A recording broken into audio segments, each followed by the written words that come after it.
সকলকে নিয়ে শুরু করছি আমাদের এই মুহূর্তের এই অনুষ্ঠান, যেখানে আপনাদের জন্য উপস্থিত থাকেন জ্যোতিষার্ণব গৌরব। এবং তার পরিচয় করিয়ে দিতে হলে সবার আগে যেটা বলতে হয় সেটি হচ্ছে তিনি একজন শিক্ষিত অ্যাস্ট্রোলজার। আসলে এই যে শিক্ষিত কথাটা বারে বারে আমি উল্লেখ করি একটাই কারণে, যে যিনি শিক্ষিত হবেন তার বিচার বুদ্ধি, তার প্রত্যুৎপন্নমতি এবং মানে অবস্থা অনুযায়ী কোন জায়গাটা প্রয়োগ করতে হবে এই জায়গাগুলো কিন্তু ভীষণ ক্লিয়ার থাকে। সেই কারণেই আপনারা যখন কোনো সমস্যা নিয়ে আসেন সেই সমস্যাটা সমাধান করতে গেলে তার প্রাসঙ্গিক যে বিষয়গুলো তিনি কিন্তু ইনস্ট্যান্ট আপনাদেরকে বলে দিতে পারেন। এবং যারা লাইভ অনুষ্ঠানগুলো ফলো করেন তারা নিশ্চয়ই বুঝেছেন যে যারা আমাদের কলার বন্ধুরা থাকেন তাদের কিন্তু ফোনের মাধ্যমে অর্ধেক সমস্যার সমাধান করে দেন। মানে একটা কাউন্সিলিংয়ের পর্যায়ে থাকে, সেই জায়গাটার মাধ্যমে অনেকটাই কিন্তু তাদের সমস্যার জায়গাটা তিনি সমাধান করে দেন ফোনের মাধ্যমে। এবং সামনে আসলে পরে অবশ্যই তার থেকে অনেক বেশি কিছু আপনারা পেতে পারেন। তো এইগুলো বললাম যে কারণ আজকে আপনারা যেখানে সেখানে পৌঁছে যাচ্ছেন এবং গিয়ে আমাদের এই যে একটা শাস্ত্র, যেটা আমাদের একটা প্রাচীন শাস্ত্র, আমাদের সনাতন শাস্ত্র, যেটাকে আমরা এত যুগ যুগ ধরে নিয়ে চলেছি, বহন করে নিয়ে চলেছি, কেন? কারণ এখান থেকে আমাদের কিন্তু পাওয়ার অনেক কিছুই আছে। যেমন একমাত্র জ্যোতিষশাস্ত্রই আপনার ভূত ভবিষ্যৎ এবং বর্তমান সম্বন্ধে বলে দিতে পারে। আর কিন্তু পৃথিবীতে কোনো শাস্ত্র নেই যা আপনাদেরকে এত সুন্দরভাবে এই তিনটি কালকে একত্র করে জানাতে পারে। সেই কারণেই জ্যোতিষশাস্ত্রের প্রয়োজনীয়তা আমাদের জীবনে ভীষণভাবে রয়েছে। এবং জ্যোতিষার্ণব গৌরবের মতন একজন অ্যাস্ট্রোলজারের প্রয়োজনীয়তাও বলবো ততোধিক রয়েছে, কারণ তার মতো ব্যক্তিত্বরা যখন এই জগতে পদার্পণ করেন ঠিক তখনই কিন্তু আমরা এই বিষয়টি মানে এইরকম শাস্ত্রের যথাযথ প্রয়োগগুলো ভীষণভাবে উপলব্ধি করতে পারি। এবং তাই সেরকমই কিছু বিষয় নিয়ে আজকের অনুষ্ঠানে আলোচনা রয়েছে এবং রয়েছেন জ্যোতিষার্ণব গৌরব। তাকে স্বাগত জানাই। নমস্কার। নমস্কার। তো আজকে একটা খুব গুরুত্বপূর্ণ বিষয় নিয়ে আলোচনা করব, যেটা মানে আমরা প্রত্যেকে আমাদের বাবা মাকে সবাই খুব ভালোবাসি। তো ভালোবাসি জিনিসটা তো সেক্ষেত্রে কি চাইবো যে তারা যাতে ভালো থাকে, তাদের যাতে কোনো রকমভাবে ক্ষতি বা কিছু না হয়, যাতে তাদের শরীর স্বাস্থ্য বলুন, আয়ুস্থান বলুন, এগুলো যাতে ঠিকঠাক থাকে। তো এগুলো কিন্তু আপনার ছক থেকে বোঝা যায়। তো এই ক্ষেত্রে মানে কিছু দোষ থাকে, সেই দোষগুলো নিয়ে আজকে অ্যাকচুয়ালি আলোচনা করব। যে পিতৃঋষ্টি করার মানে হচ্ছে আমাদের দোষ, হৃষ্ট যে কথাটা সেটা হচ্ছে দোষ। তো সেক্ষেত্রে পিতৃহৃষ্ট বা মাতৃহৃষ্ট এইগুলোর থেকে কিন্তু মানে তার ছকে পিতৃহৃষ্ট দোষ যদি আছে তার কিন্তু পিতার মানে মৃত্যু বা কোনো খারাপ কিছু অবস্থা কিন্তু আনতে চলেছে। তো সেইগুলো কখন বা কি কি যোগ থাকলে হয় সেগুলো দেখব, অথবা মাতৃহৃষ্টি থাকলে তার মায়ের জন্য ভয়ের জায়গা। তো সেগুলো নিয়ে আজকে একটু আলোচনা রয়েছে আমাদের মধ্যে। যেমন কিছু জিনিস আমরা বেসিক একটা জানি যে একটা ছকের চতুর্থ স্থান থেকে আমাদের মাতৃস্থানটা বিচার হচ্ছে, আর নবম এবং দশম দুটো স্থানই কিন্তু আমাদের পিতার বিচারের জন্য কিন্তু মানে বিবেচ্য, দেখা উচিত। তো এই দুটো ঘর যদি ডিস্টার্ব থাকে সেক্ষেত্রে এমনি কিন্তু মাতা বা পিতার জায়গাটা কিন্তু ডিস্টার্ব করে দেয়। এগুলো তো বেসিক যে জায়গা আমরা জানি। এছাড়া রবি হচ্ছে পিতৃকারক গ্রহ, আমরা এটাও জানি, এবং চন্দ্র হচ্ছে মাতৃকারক গ্রহ। তো রবি এবং চন্দ্র এদের যদি কোনো রকম ডিস্টার্ব হয়, অর্থাৎ এরা নিচস্থ বা এদের উপর কোনো পাপগ্রহ দৃষ্টি রয়েছে, সেইগুলো যদি ঘটে তখন কিন্তু মানে তখনও কিন্তু এই জায়গাগুলো কিন্তু খারাপ হয়। অর্থাৎ অনেকেরই দেখা যায় যে অকালে তার মৃত্যু ঘটে গেছে, বাবা বা মায়ের এই ধরনের জিনিসগুলো হয়। তো এইগুলো নিয়ে আজকে আলোচনা, যে আপনারা যদি সচেতন হন এই জায়গাগুলো থেকে কিন্তু বেরিয়ে আসা সম্ভব। সচেতন হলে এখান থেকে কিছু করা অবশ্যই এই জায়গাগুলো কিন্তু রেমেডি করা সম্ভব, এই হৃষ্ট দোষ কাটানো যায়, কিন্তু ঠিক সময়ে দেখতে হবে। তো সেই কারণেই কিন্তু মানে ভালো কোনো অ্যাস্ট্রোলজারের সঙ্গে যোগাযোগ করে ব্যাপারগুলো আপনাকে দেখাতে হবে। যারা চাইছেন তাদের বাবা মার শরীর স্বাস্থ্য নিয়ে বা আয়ু নিয়ে চিন্তিত, বা যারা জানেন যে জিনিসটা কিছু প্রবলেম রয়েছে, বা না জানেন তবুও দেখে নেওয়া উচিত, কারণ ঘটে গেলে তখন কিন্তু কিছু করার থাকে না। সেই কারণে আগের থেকে জায়গাটা যদি দেখা যায় বা জানা যায় তখন কিন্তু সেটা নিয়ে সচেতন হওয়া যায় এবং সেই দোষগুলো কাটানো যায়, অবশ্যই কাটানো যায়। আমি বলছি যখন সেগুলো কাটানো যাবেই। তো সেইভাবেই জিনিসগুলো দেখতে হবে। তো আমি ফার্স্টে বললাম যেমন যে রবি আর চন্দ্রটা ফার্স্ট দেখতে হবে, যে এই জিনিসগুলো কোনো রকম পাপগ্রহ যুক্ত হয়ে আছে নাকি বা কোনো পাপগ্রহের দৃষ্টি পড়ছে নাকি। যদি পড়ে তাহলে কিন্তু মানে জায়গাটা কিন্তু ভয়ের, তখন কিন্তু বাবা মাকে নিয়ে চিন্তা রয়েছে, তো সেগুলো ফেলে রাখবেন না, অবশ্যই দেখে নেবেন। তো পিতৃদৃষ্ট দোষগুলো নিয়ে আজকে ফার্স্টে আলোচনা করি, তারপরে মাতৃদৃষ্টটা আসছে। আচ্ছা, তো বলছে যে অষ্টম স্থান হচ্ছে আমাদের জানি যে আয়ুস্থান বা নিধন ভাব। তো সেইখানে যদি মঙ্গল ও চন্দ্র পাপগ্রহ দৃষ্ট হয়ে থাকে বা পাপযুক্ত হয়ে থাকে, তাহলে কিন্তু মানে চন্দ্র থাকলে মায়ের জায়গাটা করে দেবে, আর রবি বা থাকলে তখন বাবার জায়গা, আর মঙ্গলটা থাকতেই হবে। তো সেক্ষেত্রে বলছে যে সন্তানের অবর্তমানে কিন্তু তার বাবা মার মৃত্যু ঘটে। এই জিনিসটা কিন্তু হয় যে সন্তান কিন্তু দূরে কোথাও থাকবে, সেই সময় কিন্তু তাদের মৃত্যুটা ঘটে। তো এই জিনিসটা কিন্তু মাথায় রাখা উচিত। আচ্ছা, এবার আমি আসি, অনেকের দেখা যায় যে লগ্নে শনি, সপ্তমে মঙ্গল এবং ষষ্ঠে যদি চন্দ্র, তখনও কিন্তু পিতার মৃত্যু অকালে ঘটে। এটাও কিন্তু একটা পিতৃদৃষ্ট দোষ।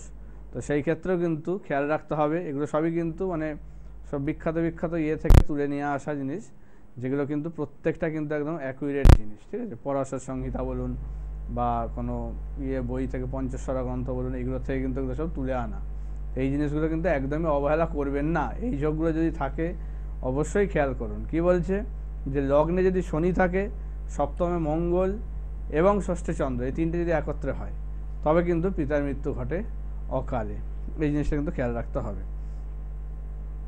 যদি অষ্টমে রবি ও শনি থাকে এবং সপ্তমে মঙ্গল থাকে এবং তাদের উপর যদি কোনো শুভ গ্রহের দৃষ্টি না পড়ে, তাহলে কিন্তু পিতার মৃত্যু ঘটে। এটাও কিন্তু খেয়াল রাখতে হবে। অনেকের দেখা যায় কিছু হয় যে বিবাহের সময় মৃত্যু ঘটে পিতার, এই কেসটাও কিন্তু একটা যোগ রয়েছে আমাদের জ্যোতিষে। তো সেই জিনিসটা কখন হয় বলছে, যদি জাতকের লগ্নে বৃহস্পতি এবং ধনস্থানে শনি, রবি, মঙ্গল ও বুধ, এই চারটে গ্রহ এক ঘরে বসে আছে ধনস্থানে, তাহলে বলছে যে জাতকের বিবাহের সময় তার পিতার কিন্তু মৃত্যু ঘটবে। তাহলে কি বলল, যে লগ্নে বৃহস্পতি এবং ধনস্থানে শনি, রবি, মঙ্গল, বুধ, এই চারটে গ্রহ বসে আছে, তখন কিন্তু দেখা যাচ্ছে যে বিবাহের সময় মানে পিতার মৃত্যু ঘটছে।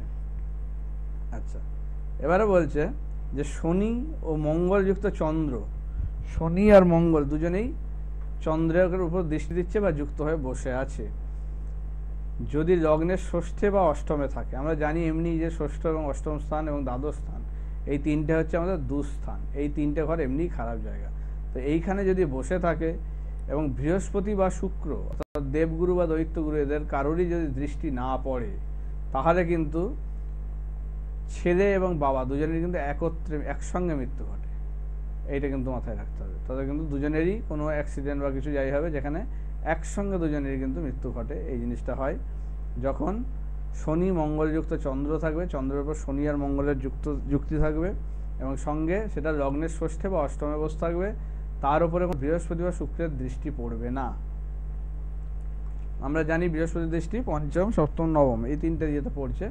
তো এই দৃষ্টি যদি না পড়ে আর শুক্রের সপ্তম যদি দৃষ্টি না পড়ে, তাহলে কিন্তু এই ঘটনাটা ঘটে যে জাতকের মৃত্যু এবং তার পিতার মৃত্যু একসঙ্গে ঘটে। এটা কিন্তু হয়। আচ্ছা, যদি লগ্নের অষ্টমে চন্দ্র, রাহু এবং বৃহস্পতি দ্বিতীয় এবং শনি ও মঙ্গল চতুর্থে থাকে, তাহলেও কিন্তু মানে খুব তাড়াতাড়ি কিন্তু পিতার মৃত্যু ঘটায়, মানে পিতার মানে সময়টা কিন্তু খুব কমিয়ে দেয় আয়ুস্থানটাকে, এটা একটা করে। এই জিনিসটা কিন্তু খেয়াল রাখতে হবে। আয়ুস্থান আমি যেগুলো বলছি প্রত্যেকটাই কিন্তু মানে এক্সাক্ট হয়, সেই কারণেই বলছি এগুলো কিন্তু ভালো করে খেয়াল করা উচিত প্রত্যেকটা জায়গা। তাহলে কিন্তু মানে আপনারা বা আমার জায়গাটা ভালো করে রাখতে পারবেন এবং তাদেরকে ঠিক করে করতে পারবেন। কারণ এই দোষগুলো কিন্তু কাটিয়ে দেওয়া যায়, কিন্তু না কাটালে তাহলে কিন্তু কিছু করার নেই জায়গাটা, ঠিক আছে। আচ্ছা, যদি রবি হচ্ছে পিতৃকারক গ্রহ, এবার এর উপরে যদি তিনটে পাপগ্রহ পূর্ণ দৃষ্টি দেয়, তাহলে কিন্তু পিতার মৃত্যু ঘটে যদি কোনো শুভ গ্রহের দৃষ্টি তার উপর না পড়ে। আর যদি শুভ গ্রহের দৃষ্টি পড়ে, সেক্ষেত্রে কিন্তু বাবাকে কোনো দুরারোগ্য রোগে ভোগায় অথবা কোনো শয্যাশায়ী করে দেয় কোনো রোগে বা ইয়েতে, সেই জিনিসটা কিন্তু করে, ঠিক আছে। এই জিনিসটা কিন্তু খেয়াল রাখতে হবে। আচ্ছা, এরপরে আসছে আমাদের যদি লগ্নের চতুর্থে শনি এবং দশমে মঙ্গল থাকে। এবার চতুর্থ স্থান আমরা জানি মাতৃস্থান এবং সেখানে শনি বসে আছে এবং দশমে মঙ্গল, তখন কিন্তু বলছে পিতার তো ইয়েটা খারাপ করবেই এবং মাতারও কিন্তু সেই সঙ্গে হবে, মানে মাতা পিতা দুজনেরই কিন্তু মৃত্যু ঘটে। এই জিনিসটা বলছে তখনই হবে যখন কিন্তু চতুর্থে শনি এবং দশমে মঙ্গল এবং তারা যখন পাপগ্রহ দৃষ্ট হয়ে থাকবে, তখন কিন্তু এই জিনিসটা করবে। আচ্ছা, এবারে কিছু জিনিস আছে, যেমন কিছু কোন গ্রহটা আমাদের পিতৃস্থান বা মাতৃস্থান দেখছে, সেটাও কিন্তু ডিপেন্ড করে যে একটা জাতক কোন সময় জন্মাচ্ছে তার উপরে। যদি দিনের বেলায় যদি জন্মায় তাহলে কিন্তু শুক্র, এবং রাত্রেবেলায় যদি জন্মায় তাহলে কিন্তু চন্দ্র, এই দুটো গ্রহ কিন্তু মায়ের জায়গাটাকে দেখে।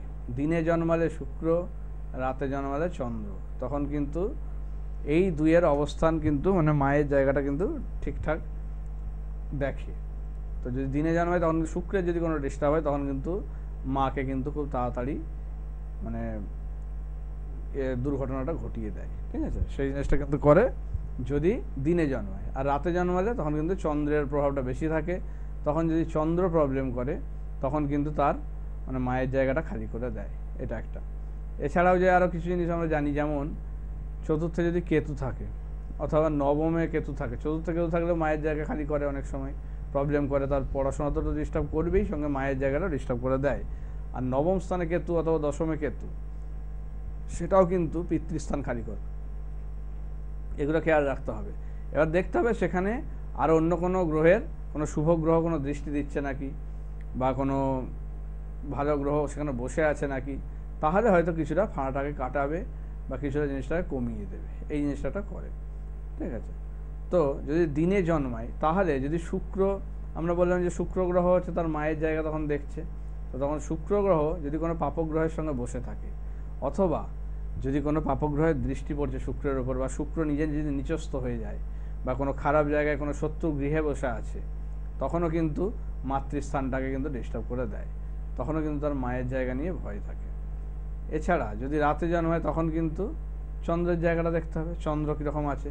তো এইটা হচ্ছে একটা ব্যাপার, এই ইয়েটা কিন্তু অনেকেই জানে না, যে দিনের বেলায় জন্মালে কিন্তু শুক্র গ্রহ তার মায়ের স্থান দেখছে, আর চন্দ্র গ্রহ কিন্তু রাতের বেলায় জন্মালে তখন কিন্তু চন্দ্র গ্রহটা বেশি প্রভাব দিচ্ছে তার মায়ের জন্য। আমরা কিন্তু সব কিছুতেই চন্দ্রের ইয়েটাই ধরি যে চন্দ্রই মায়ের জায়গাটা দেখছে, সেটা অবশ্যই, কিন্তু আরও একটা কিন্তু এখানে সূক্ষ্ম একটা ইয়ে রয়েছে, যেটা হচ্ছে যদি দিনে জন্মাচ্ছে তখন কিন্তু শুক্রটাও কিন্তু খুব বড় একটা ফ্যাক্টর। শুক্র যদি খারাপ থাকে তখন কিন্তু প্রবলেম করবে। আচ্ছা, এবার শুক্র যদি কোনো শুভ গ্রহ দৃষ্টি না হয় তাহলেও কিন্তু ডিস্টার্ব করবে, সে একই রকমভাবে মানে মায়ের বিনাশ ঘটায়, এই জিনিসটা করে। আচ্ছা, আর যদি রাতে জন্মায় তখন যদি চন্দ্র অনেকগুলো পাপগ্রহের সঙ্গে বসে থাকে, বা শত্রুগৃহে বসে আছে, ধরুন বুধের ঘরে বসে আছে বা কিছু ইয়ে হয়ে আছে, তখনও কিন্তু জিনিসটা কিন্তু ডিস্টার্ব করে দেবে, কারণ চন্দ্র তখন ডিস্টার্ব হবে, রাতে জন্মেছে যখন, তো সেই জন্যে কিন্তু চন্দ্রটা কিন্তু প্রবলেম। বা রবির সঙ্গে বসে আছে, এটাও একটা খুব ইয়ে জিনিস, এটাও কিন্তু অনেকে ইয়ে করে না, দেখে না। রবির মানে রবি পাশে, রবির 15 ডিগ্রির মধ্যে, অর্থাৎ বাঁ দিকে 7.5 ডান দিকে 7.5, মানে তার 7.5 ডিগ্রি আগে বা 7.5 ডিগ্রি পরে, এই ডিগ্রির মধ্যে যদি কোনো গ্রহ বসে যায়, একমাত্র বুধ বাদ দিয়ে যদি কোনো গ্রহ বসে যায়, তাহলে কিন্তু সেই গ্রহকে কিন্তু রবি দগ্ধ করে, এটা কিন্তু জানা উচিত। তো এই জিনিসটা যখন করে তখন কিন্তু সেই গ্রহের ফলকে নাশ করে, সেই গ্রহকে কিন্তু তখন ডিস্টার্ব করে দেয়, সেই গ্রহের যে কারকতা সেটা কিন্তু নষ্ট হয়।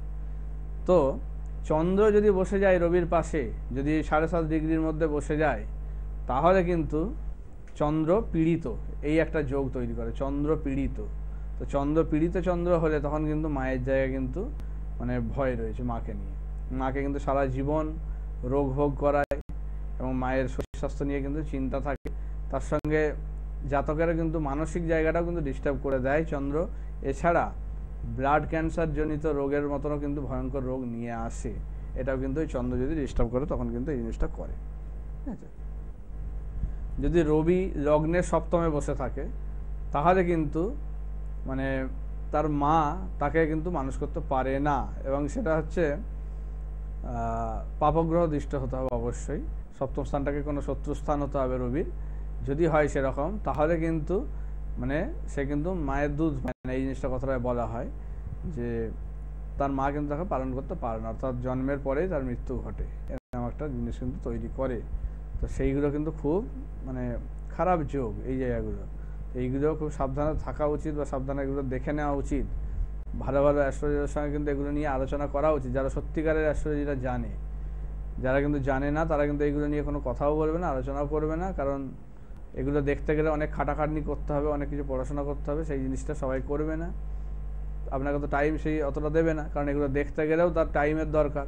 আপনারা বুঝতেই পারছেন কত যোগ আছে, তো সেই সব যোগ যদি দেখতে যায় তাহলে কিন্তু তার মিনিমাম একটা টাইম কিন্তু দরকার হয়, সেটা কিন্তু 2 মিনিট বা 5 মিনিটে কখনোই দেখা সম্ভব নয়। তো সেই টাইমটা না দিলে কিন্তু আপনার সেই জায়গাগুলো ঠিকঠাক করে বোঝা যাবে না যে আপনার সমস্যাটা কোথায় বা কি হতে পারে। আপনাকে যে সাবধান করবে না সেই সাবধানটাও করতে পারবে না। আমার কাছে অনেকে এসে বলে যে এরম বলেছে, ইয়ে করেছে, এমন মানে বিবাহ যোগ বলে দিয়েছে যে খুব ভালো, ওই যে অষ্টকূট বিচার করে দিয়েছে, একদম দারুণ মিল আছে, এ আছে, কিন্তু তারপরেও গিয়ে দেখা যাচ্ছে যে বিয়ের জায়গায় সমস্যা। এবার কেন সমস্যা সেগুলো কিন্তু ধরা হয়নি, যে শুধুই অষ্টকূট বিচার করলে হয় না, সেখানে কিন্তু অনেক কিছু জায়গা থাকে যেগুলো দেখতে হয়। প্রত্যেকের ইন্ডিভিজুয়াল চার্টটাকেও দেখতে হয়, সে কেমন, তার কোন কোন জায়গায় খারাপ আছে, তাদের সঙ্গে সেই ম্যাচিংটা শুধু অষ্টকূট বিচারে কিন্তু ম্যাচিং হয় না, এটা আমি বারবার বলছি। তো এই জিনিসগুলো কিন্তু দেখা উচিত। ঠিক, আসলে যে কোনো জায়গা থেকে যদি আপনার সফলতা দরকার হয়, মানে একটা বিষয়কে বা একটা শাস্ত্রকে বুঝে সেটাকে প্রয়োগ করে সেটাকে সেখান থেকে যদি সত্যিকারের কিছু করতে হয় তাহলে সেই জায়গাটাকে থরলি জানতে হয়। এবং দ্বিতীয়ত হচ্ছে যিনি প্রয়োগ করছেন তার একটা ধৈর্যের দরকার, তার অনুশীলনের দরকার। আমরা তো জানি যে যে কোনো কাজে সফল হতে গেলে আর ধৈর্য, অনুশীলন এগুলো একেবারে অনিবার্য, এগুলো থাকলে পরেই কিন্তু সেই জায়গা থেকে একটা মানে উল্লেখযোগ্য কিছু করা সম্ভব। ঠিক একইভাবে যারা জ্যোতিষী থাকেন, যারা অ্যাস্ট্রোলজার থাকেন, তাদের ক্ষেত্রেও কিন্তু একই ব্যাপার, যে তাদের অনুশীলনের দরকার আছে, তাদের ধৈর্যের দরকার আছে, তাদের মানে পুরো ব্যাপারের ওপরে একটা স্বচ্ছতার দরকার রয়েছে। কারণ তিনি যদি মনে করেন যে তার কাছে যিনি আসছেন, যে ক্লায়েন্ট আছেন, তাকে যেমন তেমন করে বুঝিয়ে একটা প্রতিকার ধরিয়ে দেব, তাহলে কিন্তু সেটা স্বচ্ছতার পরিচয় নয়। এবং সেই কারণেই আপনারা যখন কারো কাছে যাবেন এই সমস্ত দিকগুলো একটু ভাবনা চিন্তা করে যদি পৌঁছতে পারেন, নিশ্চয়ই তাহলে আপনাদের মানে কার্যটাও ঠিকঠাক হবে এবং আপনাদের ঠকার ভয়টাও থাকবে না। সেই জিনিসটা কিন্তু বারবার মানে মাথায় রাখবেন। আপনারা যাচ্ছেন সব জায়গায় দেখে ইয়ে করে, বিশ্বাস শক্তি আসছে সেরকম ভাবে জায়গায় যাবেন, কারণ সেই জিনিসটা জানে সেরকম দেখে যান, কারণ না হলে কিন্তু ভুল পথে যাবেন। আপনি তো জ্যোতিষশাস্ত্র নিয়ে বেশ কয়েক বছর ধরে দেখছেন, মানে নাড়াচাড়া করছেন, প্লাস আপনি নিজে একজন ভালো শিক্ষিত, মানে উচ্চ শিক্ষিত একজন ব্যক্তি। তো এক্ষেত্রে মানে জ্যোতিষশাস্ত্রের ক্ষেত্রে আপনার মনে হয় কত পড়াশোনার প্রয়োজন রয়েছে? প্রচুর প্রচুর পড়াশোনার দরকার, এটার কোনো শেষ নেই। আপনি জীবনের শেষ দিন পর্যন্ত কিন্তু আপনাকে পড়াশোনা করে যেতে হবে, যেটার কোনো মানে আপনি যদি ভাবেন যে আমি সব শিখে গেছি তাহলে কিন্তু মুশকিল, কারণ এই জিনিসটা এতটাই বিশাল যে প্রতিদিন নিজেকে আপগ্রেড করতে হবে। মানে ধরুন কেউ যদি একটা মনে করছে যে আমি একটা পেশায় রয়েছে আরেকটা পেশায় চলে আসলাম, একটু এখন তো গুগলসে সবকিছু পাওয়া যায়, ওইটাই খুব মুশকিল করে নি, তাহলে অনেক কিছু আমি করে ফেললাম। মানে এই জিনিসটাই খুব মুশকিল, এই যে আমরা গুগল দেখে ডাক্তারি করি বা গুগল দেখে অ্যাস্ট্রোলজি করি, এই জিনিসটাই খুব মুশকিল। তাহলে মানে এই যে ডাক্তারি, যে অনেক সময় যে ডাক্তারি এক্সাম্পলটা আমি দিলাম, কারণ তারা ওই যে এত বছর মানে এত পড়াশোনা করে ইয়ে করে তবে আসছে, তাদের কিন্তু কোনো ভ্যালু নেই। আপনারা কি মনে করেন যে শুধু গুগল দেখেই হয়ে যায় যদি, তাহলে তাদের ওই ডাক্তারি পড়ার কোনো ভ্যালু নেই? মানে এত বছর যে তারা পড়ছে, এতদিন 5 বছর ধরে MBBS পড়ছে, তারপরে MD পড়ছে, MS পড়ছে, এরকম এগুলো যে আসছে, তো এই যে এত পড়াশোনা, এত কিছু খাটাখাটনি, সেগুলোর কোনো দাম নেই। তাহলে কি গুগল দেখে তো সব হয়ে যেত? সেই রকমই অ্যাস্ট্রোলজিটাও সেরকমই একটা সাবজেক্ট, যেখানে কিন্তু প্রচুর পড়াশোনা, প্রচুর অনুশীলন বা প্রচুর প্র্যাকটিসের দরকার। তো সেই জিনিসটা যদি না হয় তাহলে কিন্তু খুব মুশকিল, মানে সেখানে কিন্তু আপনি আশাই করবেন না কোনো ঠিক আপনি সুফল পাবেন। এবং তাছাড়াও তো আপনি মানে একটা বংশ পরম্পরায় জ্যোতিষের সাথে যুক্ত রয়েছেন, এবং এই বিষয়টিকে ঠিক মানে আমাদের ডাক্তারি বা আমাদের মেডিকেলের ব্যাপারের মতনই, মানে যারা একটা ডাক্তারের ঘরে আমরা সাধারণত বলে থাকি একটা ডাক্তার জন্মালে তার জ্ঞানের গভীরতা অনেকটা অবশ্যই, কারণ সে সেই পরিবেশটা পাচ্ছে, সেটা খুব দরকার, সেই এনভায়রনমেন্ট বা সেই পরিবেশ সেটা খুব দরকার, যেটা সে ছোট থেকে তার মধ্যে কিন্তু তৈরি হচ্ছে সেটা। এমন নয় যে সে একদিন পরে জিনিসটা শিখে গেল, সে ছোটোর থেকে তার কিন্তু বাবা মাকে বলুন, পূর্বপুরুষকে বলুন, দেখে কিন্তু তৈরি হচ্ছে, তার বাড়ির কালচারটাই সেটা। ঠিক। তো সেক্ষেত্রে যে ওই প্রফেশনে আছে বা যে ওই ধরনের জিনিসে আছে, তাদের যে ডেপথ বা গভীরতা যেটা থাকবে সেটা কিন্তু অন্য কোনো ইয়ে থেকে পাবেন না, এটুকু আপনারা মাথায় রাখবেন।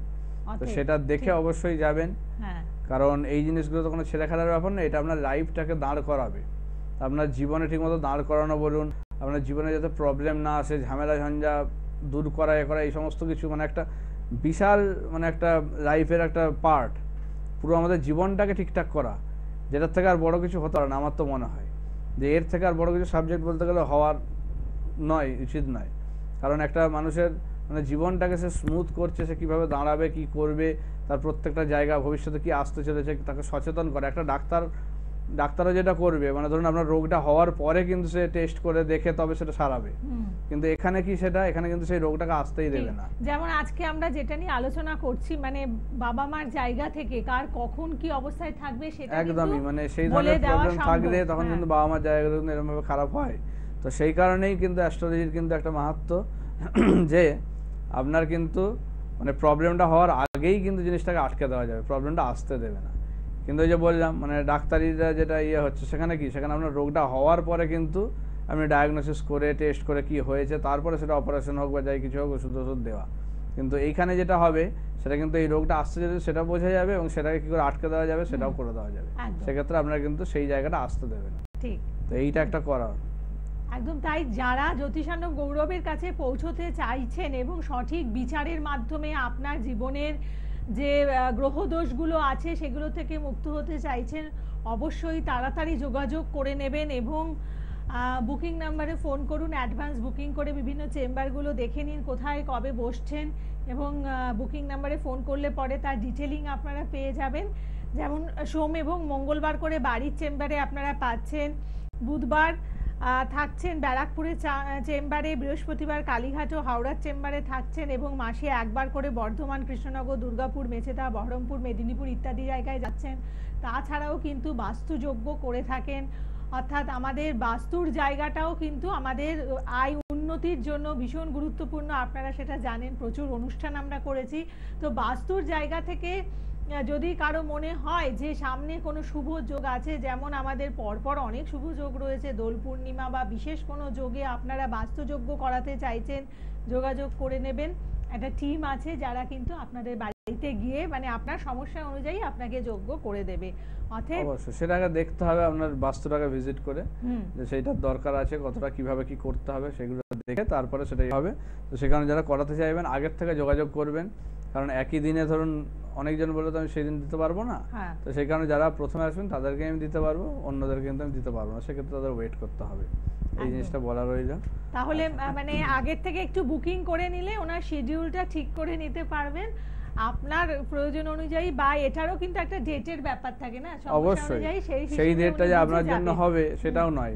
যেমন ধরুন এই যে কৌশিক অমাবস্যা বা বিভিন্ন যে বড় বড় যেসব তিথিগুলো আসে, তো সেইগুলোতে কি হয়, দেখা যায় যে প্রচুর লোকের কাজ হচ্ছে, তো তারপরেও দেখা যাচ্ছে ধরুন 100 জনের কাজ করা হলো, তার মধ্যে দেখা যাচ্ছে হয়তো 50 জন 60 জন সুফল পাচ্ছে, বাকি 40 জন পাচ্ছে না। তো কেন? তখন কিন্তু বুঝতে হবে এই যে কৌশিক অমাবস্যা সেটা কি আপনার জন্য শুভ, সেটা কিন্তু দেখতে হবে।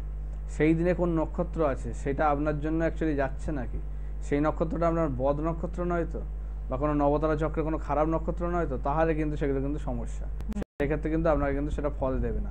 সেক্ষেত্রে অন্য কোনো দিন করলে কিন্তু আপনার জন্য সেটা ভালো হবে।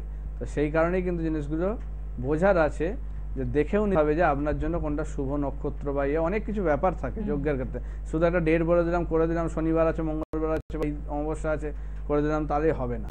সেটা কিন্তু দেখে আপনার ছক অনুযায়ী যেতে হবে, তবেই হবে। ঠিক আছে, সবকিছু বিচার বিবেচনা করেই আপনাকে করে দেবেন। এই জিনিসগুলো হয় না বলেই কিন্তু সুফল পান না, মানে আপনারা ফল পান না এই জিনিসটা। একদম। আজকের পর্ব এতটুকু, সকলে ভালো থাকুন। নমস্কার। নমস্কার।